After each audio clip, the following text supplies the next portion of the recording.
Hey guys, Gregorious here, and today I wanted to just do a really brief, really quick review on the recently released title, Teenage Mutant Ninja Turtles: Shredder's Revenge, available on PS4, Xbox, Nintendo Switch, and PC. This video will be a bit more sparing and less technical than others, namely because I want to put emphasis on brief and quick here and get to work on other projects. I'll just be talking over some recorded gameplay footage via PS4. I apologize for the simplicity, but it is what it is.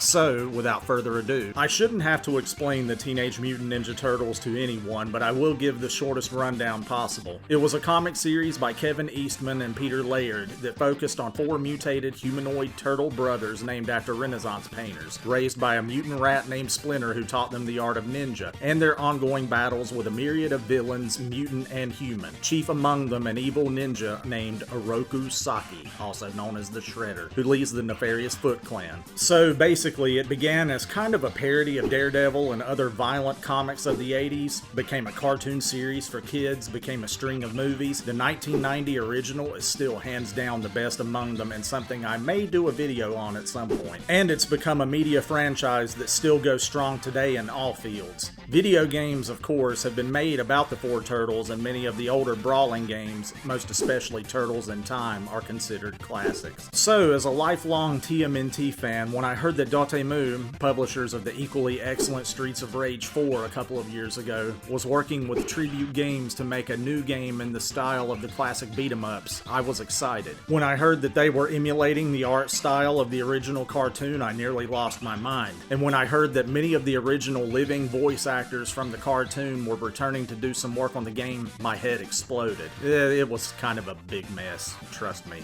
I do have a large head, so... Anyway, this is a game made with a lot of love. And put simply, how is it? It's great. I love it, plain and simple. It's everything I expected and a bit more. Now, in terms of plot, it's basically a greatest hits of many of the original games, again, most especially Turtles in Time, and it contains many cameos from characters in the cartoons as well as some from the movies. Toka and Razor, anyone? That eagle-eyed fans are sure to enjoy. It's dumb fun, but that's the point. The gameplay is typical brawler fare, but slightly updated. You have a broader moveset and can be more acrobatic, and it contains a lot of the old style, still love throwing enemies at the screen. Each character, and there are 6 with an unlockable Casey Jones to make 7, has their own stats. For instance, Leonardo is even across the board, while Donatello has a higher reach with his weapon but is slower. I played with Michelangelo in my first run and he was the fastest yet physically weakest of the crew. There's a story mode and arcade mode. I've spent my time with story mode, which allows you to upgrade each character with points to give them more of a meter for special moves, for extra lives, all that. And in story mode, each mission, which has you fight numerous enemies ending with a boss, is replayable to allow you to complete challenges and find collectibles to, again, earn more points for upgrades. Oh, and while the game is short, it still felt kind of weighty for a brawler, having 16 missions to go through. If you were trying to make sure you found collectibles like I was the first time, it'll take a bit more time, but thankfully they're relatively easy to find.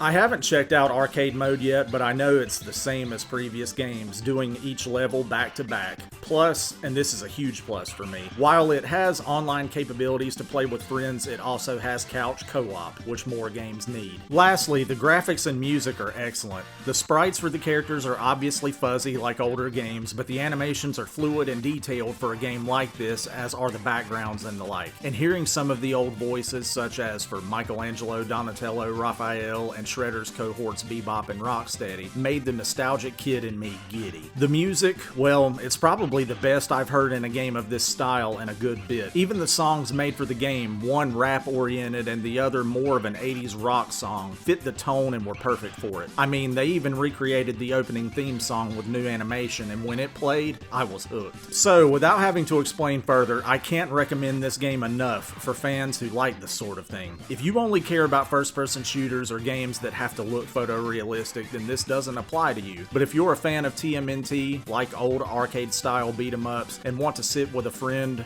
or friends to waste some time on the best Turtles game since Turtles in Time, then grab a pizza, strap on your colored bandana, and check this one out. Oh, and make sure you like and subscribe and all that good stuff. It helps me out. Cowabunga. Huh? Cowabunga! Cowabunga. Later, dudes.